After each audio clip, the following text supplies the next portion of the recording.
अंदाज ना लगाए। एक छोटे से गांव में एक लड़का रहता था जिसका नाम राजू था। राजू बहुत ही बुद्धिमान और मेहनती था, लेकिन वह बहुत ही शर्मीला था। वह किसी से भी ज़्यादा बात नहीं करता था। एक दिन राजू अपने गांव के एक बड़े मंदिर में पूजा करने गया था। मंदिर में बहुत भीड़ थी। राजू भीड़ में खड़ा होकर पूजा कर रहा था। तभी उसकी नज़र एक साधु पर पड़ी। साधु बहुत ही शांत और गंभीर लग रहा था।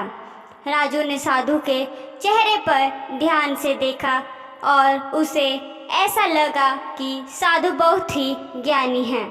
साधु के पास गया और उसने बोला, साधु जी, मैं आपके पास एक प्रश्न लेकर आया हूँ। साधु ने राजू की ओर देखा और बोला, पूछो बेटा, मैं तुम्हारा प्रश्न सुनने के लिए तैयार हूँ।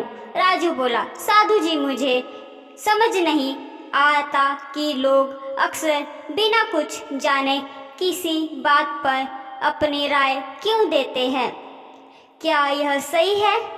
साधु ने कुछ क्षण सोचा और फिर बोला, बेटा, यह एक बहुत ही महत्वपूर्ण प्रश्न है। बिना कुछ जाने किसी बात पर राय देना सही नहीं है। ऐसा करने से हम अक्सर गलत हो जाते हैं। यह हमारे लिए हानिकारक हो सकता है। राजू ने कहा, लेकिन साधु जी, लोग अक्सर ऐसा क्यों करते हैं?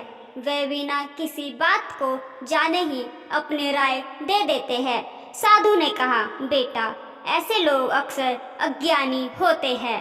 वे जीवन के अनुभव से नहीं गुजरे होते हैं, इसलिए वे बिना कुछ जाने ही अपनी राय देते हैं। राजू ने कहा, लेकिन साधु जी, ऐसे लोग को कैसे समझा सकते हैं? साधु ने कहा, बेटा, ऐसे लोगों को समझाना बहुत मुश्किल होता है, लेकिन हम कोशिश कर सकते हैं। हम उन्हें यह समझा सकते हैं कि बिना कुछ जाने किसी बात पर राय देना सही नहीं है।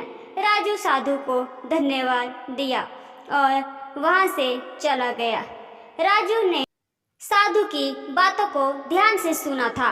वह समझ गया था कि बिना कुछ जाने किसी बात पर राय देना सही नहीं है। उस दिन से राजू ने यह ठान लिया कि वह कभी भी बिना कुछ जाने किसी बात पर राय नहीं देगा। वह हमेशा सोच समझ कर ही राय देगा। इस कहानी से हमें यह शिक्षा मिलती है कि हमें बिना कुछ जाने किसी बात पर राय नहीं देनी चाहिए।